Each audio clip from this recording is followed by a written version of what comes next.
में ताश का घर नहीं बनता, रोने से बिगड़ा मुकद्दर नहीं बनता, दुनिया को जीतने का हौसला रख, हार से कोई फकीर नहीं बनता और एक जीत से कोई सिकंदर नहीं बनता। हर दिन परफेक्ट नहीं बनता है, इसलिए जो भी परिस्थिति है उसमें पढ़ना तो है। फ्रेंड्स, मैं भी PSC-TRE-4 का प्रिपरेशन करती हूँ, जो इस बार मैं फर्स्ट बार देने सुबह के 6 बज चुके थे और मेरी आंखें खुल चुकी थी। आज मेरी आंखें थोड़ी देर से खुली क्योंकि आज रात को मैं सो नहीं पाई, लाइन नहीं थी। हम लोग गाँव में रहते हैं जहाँ पर बिजली बहुत कटती है, इन्वर्टर भी बैठ गया था, इसीलिए बहुत परेशानी से रात गुजरा है, इसीलिए सुबह सुबह जल्दी नहीं उठ। मेरी हमेशा कोशिश रहती है कि मैं जल्दी उठूँ, लेकिन फिर भी अगर जल्दी ना उठ पाऊँ तो मैं अपने आप को डीमोटिवेट नहीं करती हूँ।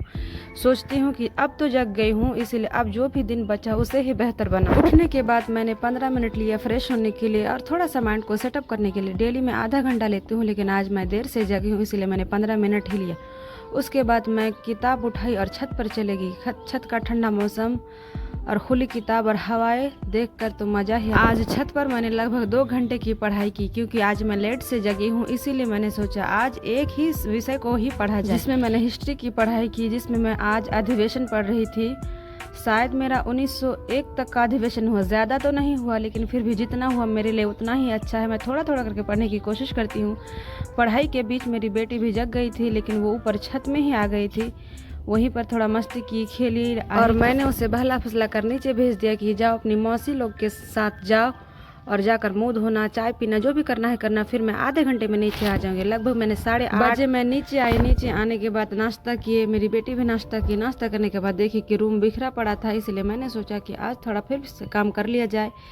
इसीलिए मैंने रूम को समेटा, कपड़ा जितना भी बिखरा पड़ा था समेटा और घर का थोड़ा थोड़ा काम भी जो भी पड़ा था वो भी कर। मैं फिर से पढ़ने बैठ गई हूँ। इसमें मैंने 9:45 बजे पढ़ने बैठूँ, जो 10 बजने में 15 मिनट बाकी था मैं पढ़ने बैठ चुकी हूँ, जिसमें मैं बायोलॉजी क्लास करती हूँ। बायोलॉजी मैं शुरू से ही पढ़ती हूँ, क्योंकि मैं हर सब्जेक्ट शुरू से ही पढ़ती हूँ, क्योंकि बहुत पहले पढ़ा तो था थोड़ा थोड़ा, लेकिन वो सब भूल गई हूँ, इसलिए सोचा कि थोड़ा पढ़ ही लिया जाए। मैंने बाहर बरामदे में पढ़ने बैठा, जहाँ पर ठंडी हवा आती है बाहर से, इसलिए मैंने वही बैठा। मेरी बेटी को देखिए, उसको भी आज बाल बनाना था कि मम्मी हमको बाल बना के दो, इसलिए मैंने उसके सर पर तेल लगाया, उसके बाद बाल बना के दिए। उसके सर में जुएँ भी हो गए हैं, इसलिए मैंने थोड़ा थोड़ा जुएँ भी उठाए। उठाने के बाद उसको अच्छे से बाल बना के दिए। बाल तो वो बना लेती है, लेकिन वो ज़्यादा देर रखती नहीं, इसलिए मैंने उससे अच्छे से बोला कि बाल तो बनाए हैं लेकिन अच्छे से रखना। और वो भी मेरे साथ पढ़ने बैठ गई है, देख सकते हैं आप सब। बीच में मेरे भैया भी जाते हैं, जो आप सब देख। पीछे आप सबको बकरा भी दिखेगा, जो बकरा ईद के लिए पापा खरीद लिए हैं।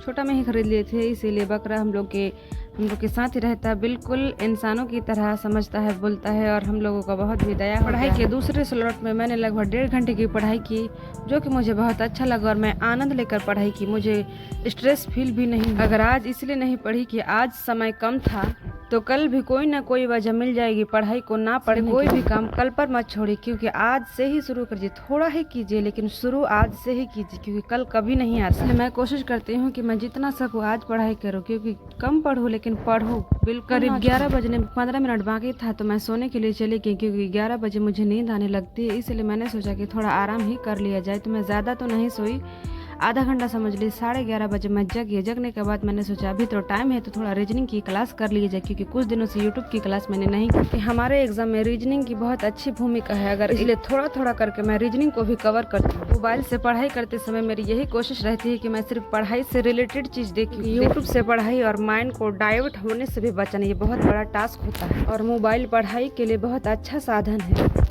पूरे 1 घंटे की पढ़ाई के बाद मैं नहाने चली गई। नहाने के बाद नमाज का वक्त हो चुका था, इसलिए मैंने सोचा कि नमाज पढ़ लिया जाए। शायद मेरी ज़िंदगी की ये सबसे बड़ी कोशिश है, घर के जिम्मेदारियों के बीच अपने सपने को जिंदा रखना।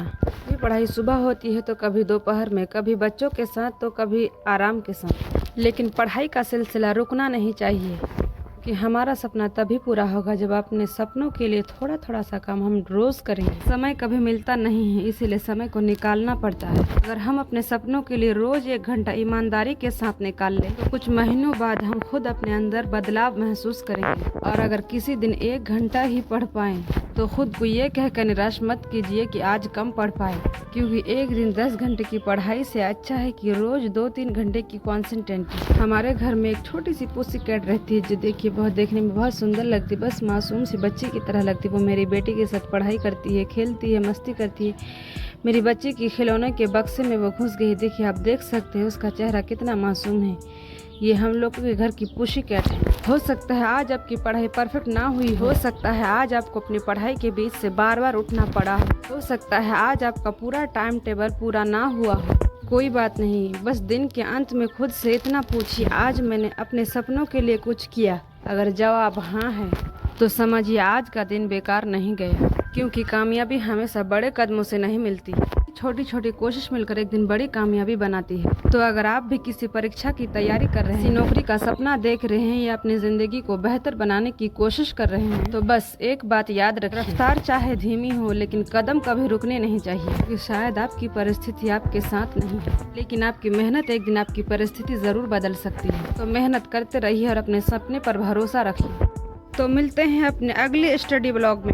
मेहनत करते रहिए और खुद पर भरोसा रखिए और कभी हार मत मानिए। अगर आपको मेरी ये वीडियो पसंद आए तो लाइक शेयर और कमेंट ज़रूर करें। अगर हेल्पफुल हुई हो तो कमेंट ज़रूर करके बताइए कैसा लगा।